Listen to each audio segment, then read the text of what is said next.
Et bonjour à tous, c'est Gigi, on se retrouve pour une nouvelle review sur l'épisode 5 de Yu-Gi-Oh! Sevens. Et comme je vous l'avais dit la semaine dernière déjà, c'est probablement la dernière review avant un bon moment, puisque apparemment l'anime de Yu-Gi-Oh! Sevens serait mis en pause pour une durée d'au moins 5 semaines.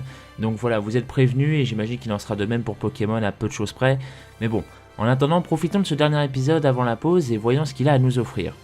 Bon, pour commencer, on va passer sur le fait que Shota ou Liam de Pokémon XY soit maintenant dans l'univers de Yu-Gi-Oh! C'est un petit garçon, il a les cheveux verts, il note des trucs sur un cahier, il devient fan des héros, ne cherchez pas plus loin, c'est 100% lui. Plus sérieusement, j'ai beaucoup aimé cet épisode pour ses nombreuses idées véhiculées. Premièrement, la désinformation du club de presse de l'école pour faire tourner le principe du rush duel en ridicule, à base d'arguments à la con tels que ce sont les pires règles jamais inventées, c'est une insulte au vrai duel de monstres et compagnie.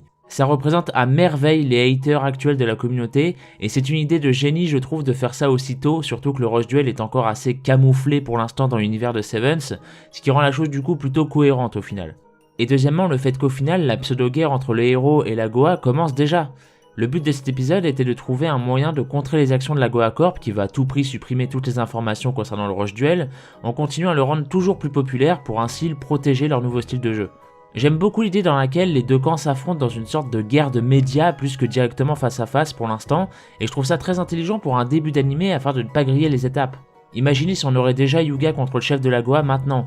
Bah non, clairement ça serait bien trop rapide. Grâce à l'intermédiaire des médias et de la presse, ils peuvent ainsi s'affronter à distance, se jauger eux-mêmes, et Yuga est parfaitement conscient de ça. C'est un détail que j'aime beaucoup parce que on peut croire qu'il est naïf ou crédule ou quoi que ce soit, mais je vous assure que Yuga est loin d'être aussi idiot qu'on peut le croire, ça se voit, ça se remarque sur certains détails, il sait ce qu'il fait et plus le temps passe, plus il m'impressionne dans sa façon d'être. Rajoutez à cela le fait que Luke aussi est très impliqué là-dedans, c'est un peu les héros qui veulent à tout prix protéger leur bébé contre le méchant en fait. Et j'aime beaucoup cette idée sachant qu'elle s'applique à une forme de jeu au lieu d'un simple être humain.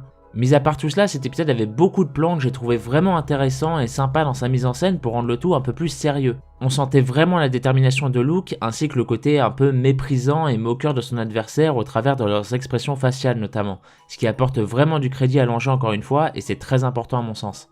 Et pour conclure, je dirais que j'aime beaucoup aussi cette idée où au final tout le monde se joint petit à petit à leur cause, un peu comme à l'époque Dark 5 et sa morale, pour laquelle les duelistes doivent voir le duel comme un amusement et non un simple combat.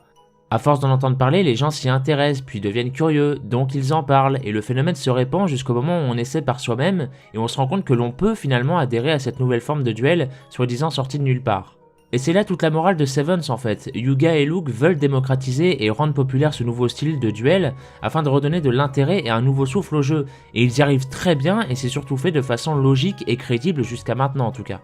Et voilà, cette review est à présent terminée, je vous remercie de m'avoir écouté, n'hésitez pas à me dire votre avis en commentaire concernant cet épisode comme d'habitude. Je vous rappelle que vous pouvez retrouver en description plusieurs liens pour regarder Yu-Gi-Oh! Sevens en version sous-titrée française ou sous-titrée anglaise. Quant à moi, je vous dis rendez-vous à dans plusieurs semaines, écoutez, comme je vous l'ai déjà dit, il n'y aura pas de review tant que Pokémon et Yu-Gi-Oh! Seront en pause, évidemment. Alors ça ne veut pas dire pour autant que je ne travaille pas sur d'autres vidéos à côté, je tiens à le préciser, mais vous me connaissez à force, je préfère ne rien garantir durant cette période, mais sachez tout de même que j'ai beaucoup d'idées de vidéos ces derniers temps.